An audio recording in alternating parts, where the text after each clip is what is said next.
Hello everybody, welcome to another session. This session is for class 12 students of the CBSE board. Legal studies का chapter 1 unit 1 judiciary हम पढ़ रहे हैं। Judiciary के कुछ पहले क्लासेस मैंने ली है, प्लेलिस्ट में है, देख सकते हो। एक टेलीग्राम चैनल है by the name of legal rabbit. Channel पे आ जाओ, चैनल ज्वाइन कर लो, फ्री नोट्स एक्सचेंज कर सकते हैं। कुछ डाउट्स है तो वहाँ पे भी मैं क्लियर कर सकती हूँ। So you can look for legal rabbit on Telegram and join us there. In continuation of the previous classes जो भी पढ़ा है, कॉन्स्टिट्यूशन, रूल्स एंड इम्पार्शलिटी, इसके जस्ट पहले क्लास में मैंने बताया था कि article 50 of the Indian constitution जो है ये बात करता है about the independence of the judiciary. Independence of the judiciary के बारे में डिटेल में समझने के लिए वो वाला लेक्चर देख लो। But in a nutshell, independence of the judiciary क्या है?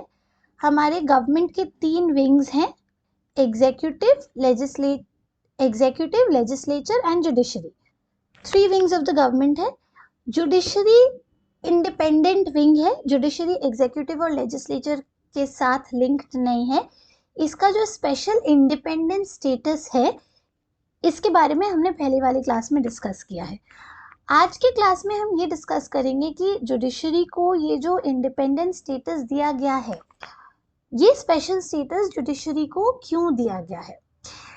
देखो, जो भी मेरे नोट्स का स्ट्रक्चर है, क्लास का स्ट्रक्चर है, वो इसको ध्यान में रखते हुए बनाया गया कि आपके एग्जामिनेशन पर्पस से ये आपको फुल्ली इक्विप कर दे और आपकी टेक्स्ट बुक के पॉइंट्स भी आ जाए, तो उसको मैंने रीअरेंज किया है। I hope this is going to help you. चलो फिर शुरू करते हैं। Reasons for granting a special status to the judiciary. 4 reasons में हम इसको पढ़ेंगे, ठीक है। 1. Judiciary's role as the watchdog in a democracy. 2. Judiciary's role as a guardian of fundamental rights. 3. Judiciary's role in upholding the due process of law. And 4. Judiciary's role in resolving conflicts about fundamental rights between the government and the people. तो ये 4 points हैं। अब एक एक करके इन 4 points को समझेंगे with examples. Alright. Judiciary's role as the watchdog in a democracy. अभी मैंने आपको बताया कि हमारे गवर्नमेंट के 3 विंग्स है, एग्जीक्यूटिव, लेजिस्लेचर एंड जुडिशरी। अब इन तीनों विंग्स के ऊपर एक कॉन्सेप्ट अप्लाई करता है, वो क्या है? Separation of power. What do we mean by separation of power? ये जो तीनों विंग्स हैं, इन तीनों विंग्स की अलग अलग डिस्टिंक्ट रिस्पॉन्सिबिलिटीज है, अलग अलग फंक्शंस है। एग्जीक्यूटिव को बताया गया भाई आपका ये फंक्शन है, आप इस एरिया में फंक्शन करोगे। लेजिस्लेचर को बताया गया आपके ये फंक्शंस है, जुडिशरी के ये फंक्शंस। अब जुडिशरी क्या करती है ना, एज अ वॉचडॉग जुडिशरी ये देखती है कि जो एग्जीक्यूटिव और लेजिस्लेचर हैं ये अपने अपने एरिया में ही काम कर रहे हैं कि नहीं, ठीक है। यानी ऐसा तो नहीं है कि एग्जीक्यूटिव कोई ऐसा काम कर रहा है जो उसके फंक्शंस के बाहर है, या ऐसा तो नहीं है कि एग्जीक्यूटिव कुछ ऐसा कर रहा हो जो कि एक्सेस पावर को एक्सरसाइज करना है। सो फर्स्टली ऐसा कुछ कर रहा है क्या which is not a part of the function. Secondly कुछ ऐसा कर रहा है क्या विच इज एक्सेस पावर, यानी कि which is the use of excess power.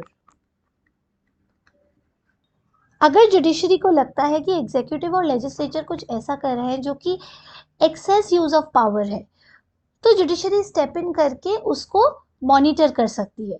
तो जुडिशरी बाहर से ये ध्यान रखती है कि ये दोनों विंग्स क्या कर रहे हैं, जो और 2 आर्म्स ऑफ द गवर्नमेंट है ये क्या कर रहे हैं, ये अपने पावर में फंक्शन कर रहे हैं या ये अपने पावर से बाहर निकल के फंक्शन कर रहे हैं, कुछ ऐसा कर रहे हैं क्या कि जो कॉन्स्टिट्यूशन के लिमिट्स में नहीं है। देखो, एग्जीक्यूटिव और लेजिस्लेचर को कॉन्स्टिट्यूशन के लिमिट्स में फंक्शन करना होता है।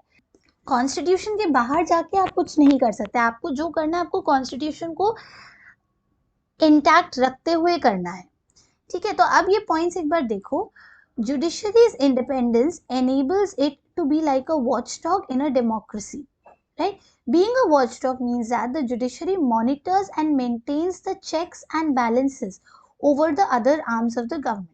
मैंने अभी क्या बताया कि ये जो अदर आर्म्स यानी कि एग्जीक्यूटिव और लेजिस्लेचर है, इन पे जुडिशरी चेक एंड बैलेंस रखती है कि ये अपना काम कर रहे हैं कि नहीं, ठीक है, कुछ गड़बड़ हो रही है कि नहीं, तो ये जुडिशरी मॉनिटर करती है। और अगर जुडिशरी को लगता है कि कभी भी कोई ऑर्गन ऑफ द गवर्नमेंट ने एक्सेस पावर का यूज किया है, कुछ ऐसा किया है जो उनके फंक्शंस में, उनके पावर में नहीं आता है, जिसकी वजह से सोसाइटी का इंटरेस्ट अफेक्ट हो रहा है। कई बार ऐसा होता है कि एग्जीक्यूटिव या लेजिस्लेचर अगर कुछ ऐसा कर ले जो उनके फंक्शंस में नहीं आता, पर उन्हें लगता है कि हमारे पास पावर है इसलिए हम कर सकते हैं और सोसाइटी का इंटरेस्ट अफेक्ट होगा, तो नहीं, तब जुडिशरी क्या करेगी? Judiciary will be a mediator. Then judiciary उसको इमीडिएटली चेक करेगी कि क्या हो रहा है, क्यों हो रहा है, नहीं होना चाहिए। और ये सब जुडिशरी क्यों कर पा रही है?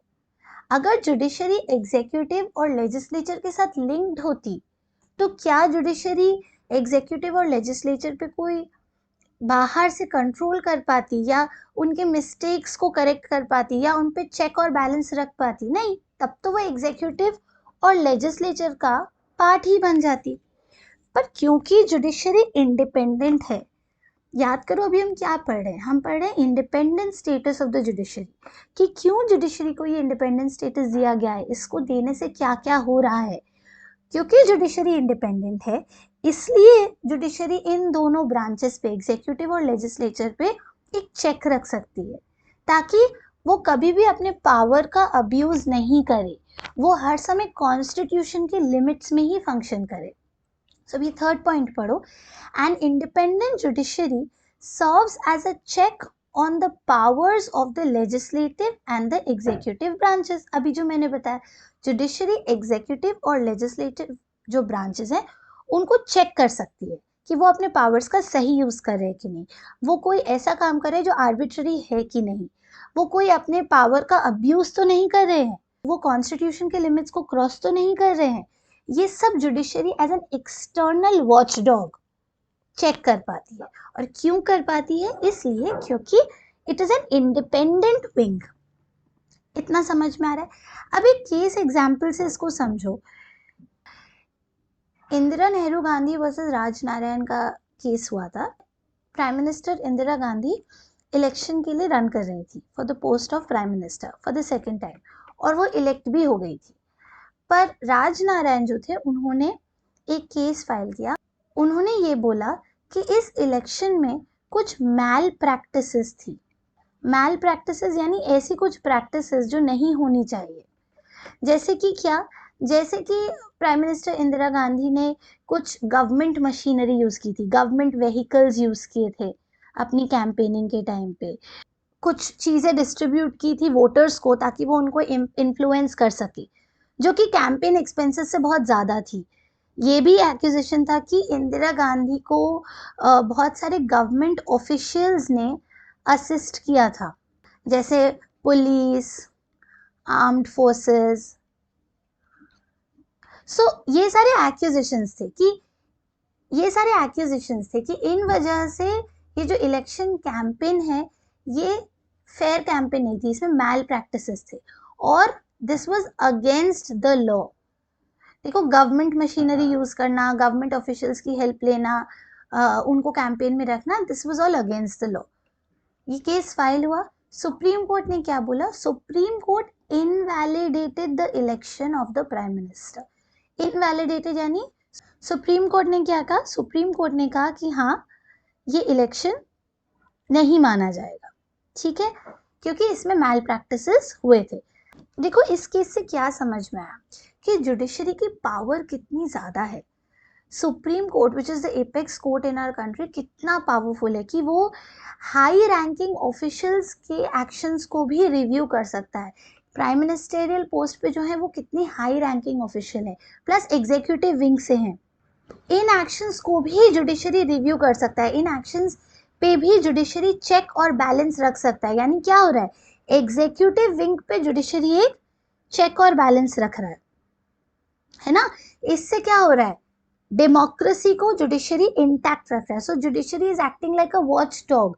This was a very important case where the judiciary's power to review even the actions of high ranking officials was expressed. तो जुडिशरी ने बोला कि नहीं, principle of equality before the law होनी चाहिए, कोई भी लॉ के ऊपर नहीं, सब इक्वल है लॉ के सामने. And integrity of the electoral process, election का जो प्रोसेस है उसमें इंटेग्रिटी से सब काम होना चाहिए, कोई मैल प्रैक्टिस नहीं हो सकती. तो बेसिकली क्या हो रहा है, जुडिशरी एग्जीक्यूटिव विंग के ऊपर एक चेक और बैलेंस रख रहा है. How, as a watchdog. ये क्यों कर पा रहा है जुडिशरी, इसीलिए कर पा रहा है क्योंकि जुडिशरी इंडिपेंडेंट है. अगर जुडिशरी इंडिपेंडेंट नहीं होता तो जुडिशरी पे एग्जीक्यूटिव का इन्फ्लुएंस आ जाता.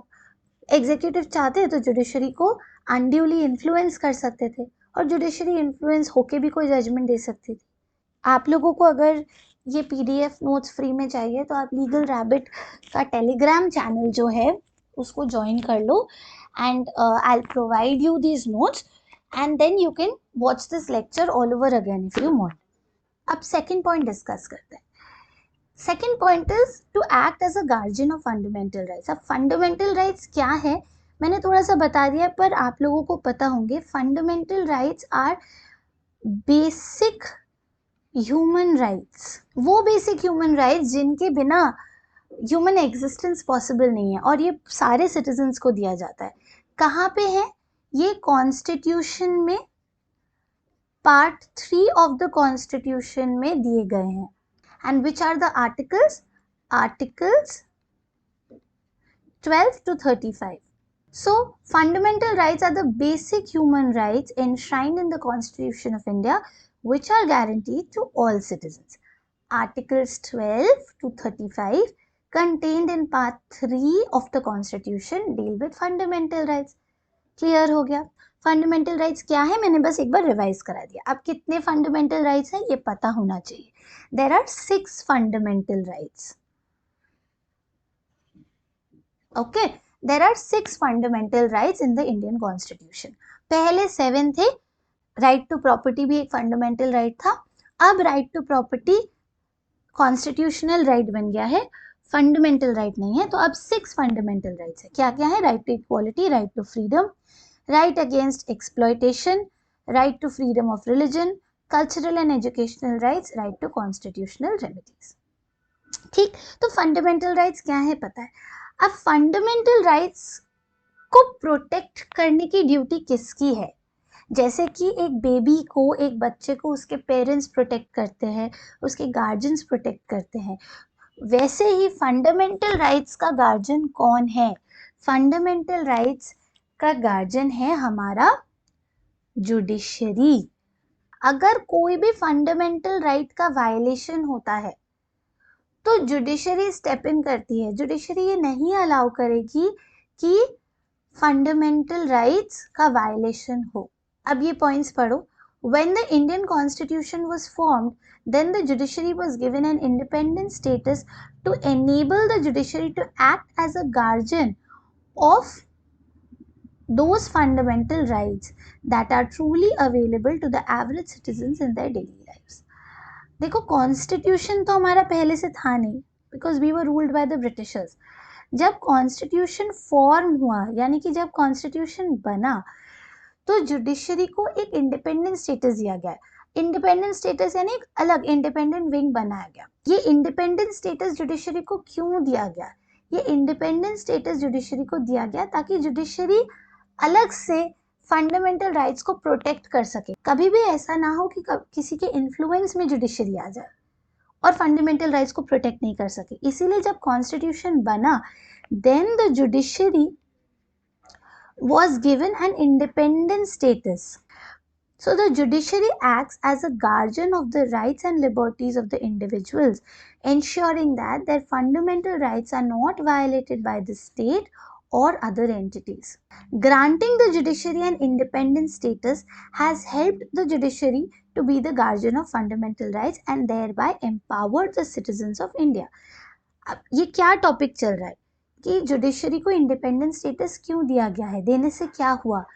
तो क्योंकि जुडिशरी को इंडिपेंडेंट स्टेटस दिया गया है, इसीलिए judiciary can be a guardian of the fundamental rights, इसीलिए judiciary can protect the fundamental rights. अब एक केस एग्जांपल से इसको समझ लो। Navtej Singh Johar versus Union of India का जो केस है, इसको समझ लो। इस केस में क्या हुआ था, पहले आईपीसी में यानी इंडियन पीनल कोड में, जो इंडियन पीनल कोड है हमारा क्रिमिनल लॉ, वहाँ पे सेक्शन 377 था। सेक्शन 377 ये बोलता था कि दो सेम सेक्स के लोग अगर किसी सेक्सुअल एक्टिविटी में एंगेज करते हैं तो वो एक क्राइम है। तो नास फाउंडेशन ने इसको चैलेंज किया। नास फाउंडेशन ने आईपीसी के सेक्शन 377 को चैलेंज किया। उन्होंने कहा कि ये जो सेक्शन है, this violets the fundamental rights. Which fundamental rights does it violate? Article 14, 15, 19, 21 of the Constitution. अब डिटेल में नहीं जा रहे, पर 14, 15, 19, 21 ये सब right to equality, right to privacy, right to life and liberty, इन सब के बारे में बात कर रहा है।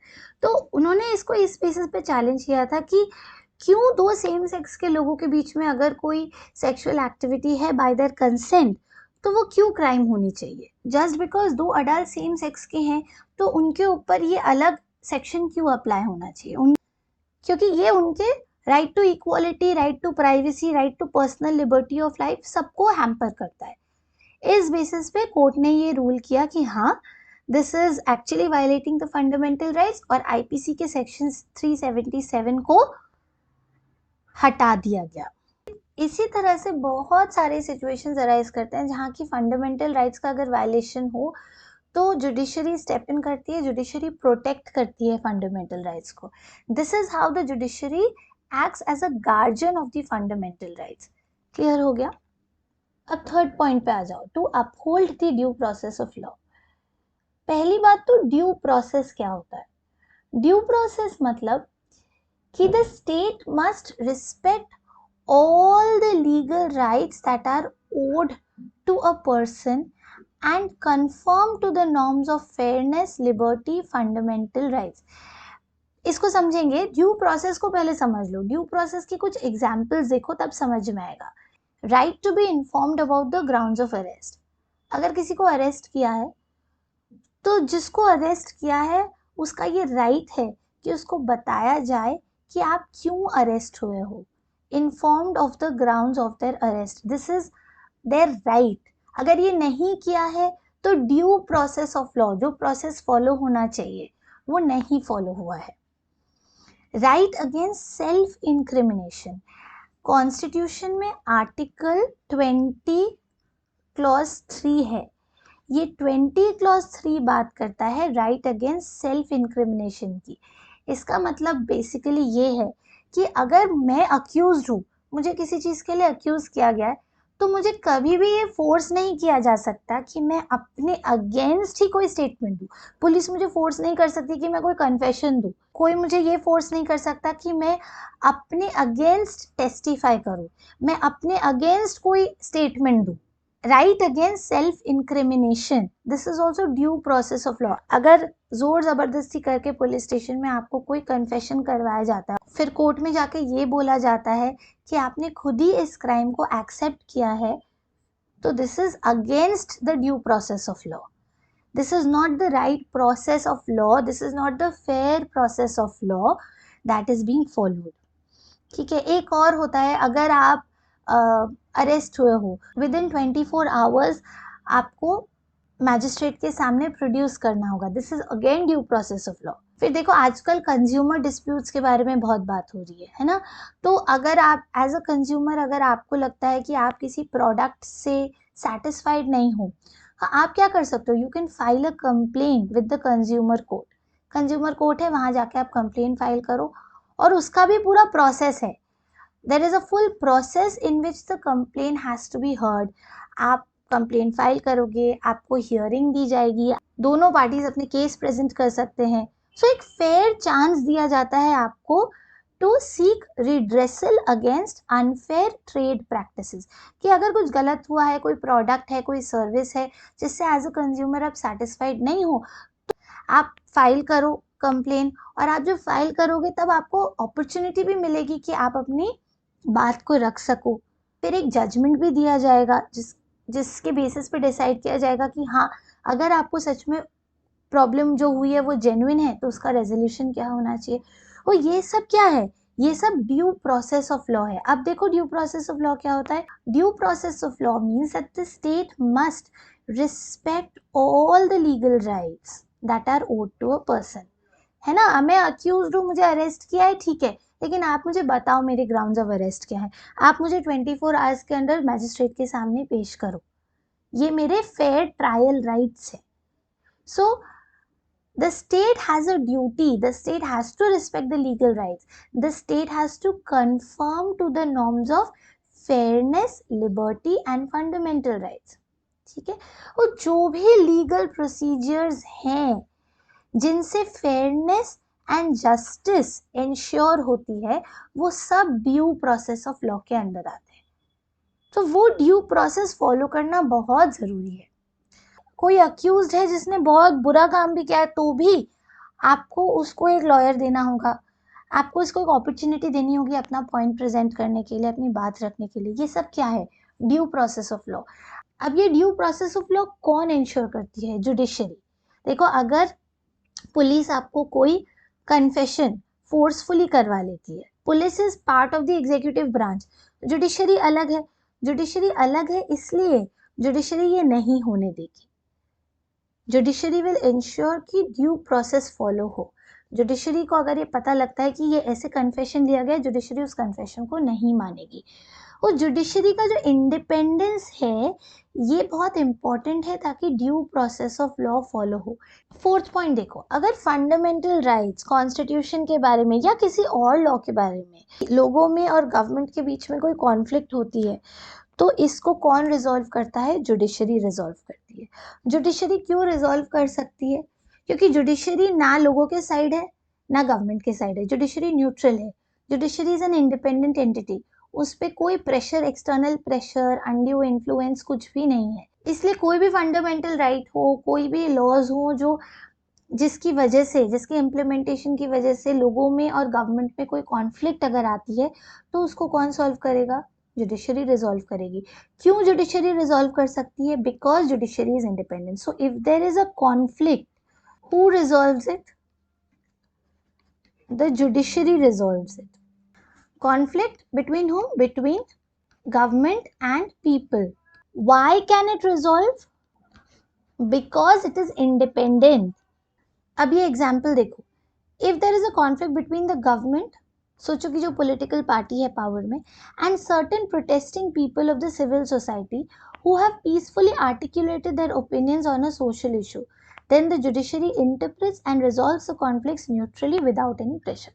यही अगर लोगों के बीच में जो सिविल सोसाइटी है उन्होंने पीसफुली अपने कुछ ओपिनियंस दी हैं, बताई हैं, अपनी कुछ डिमांड्स बताई हैं, या ये बताया है कि हम इस लॉ से नहीं एग्री करते, या पीसफुली कोई प्रोटेस्ट किया है जिसकी वजह से गवर्नमेंट में और सिविल सोसाइटी में कोई कॉन्फ्लिक्ट होती है, तो उसको कौन रिजॉल्व करेगा, जुडिशरी रिजॉल्व करेगी। ऐसे बहुत सारे हमने सिचुएशंस देखे हैं। हमने जब फार्मर्स का एजिटेशन देखा था तो हमने देखा था फार्मर्स वर पीसफुली प्रोटेस्टिंग, है ना। तो जुडिशरी स्टेप इन करती है, जुडिशरी इन इश्यूज को रिजॉल्व करती है, और रिजॉल्व इसीलिए कर पाती है क्योंकि जुडिशरी इंडिपेंडेंट है। जुडिशरी के पास इंडिपेंडेंट होने का ये स्पेशल स्टेटस है। सो यहाँ पे देखो, since the judiciary has been kept free from any external pressure, so the judiciary can resolve conflicts between any political party and the government. ठीक है, ये नोट्स आप लिख सकते हो। अगर आपको पीडीएफ चाहिए, फ्री पीडीएफ नोट्स का, टेलीग्राम पे लीगल रैबिट के नाम से एक चैनल है, आ जाओ, ज्वाइन कर लो, नोट्स मिल जाएंगे। कुछ डाउट्स है तो वो हम क्लियर भी कर सकते हैं। अगर आप ये चाहते हो कि मैं कोई स्पेसिफिक टॉपिक्स पे क्लासेस बनाऊँ, वीडियोस बनाऊँ, मुझे कमेंट सेक्शन में लिख के बताओ। आई होप आप सबको समझ में आ रहा है। अगर कोई और तरीके से पढ़ाने से आपके लिए बेटर हो वो भी मुझे कमेंट सेक्शन में लिख के बताओ।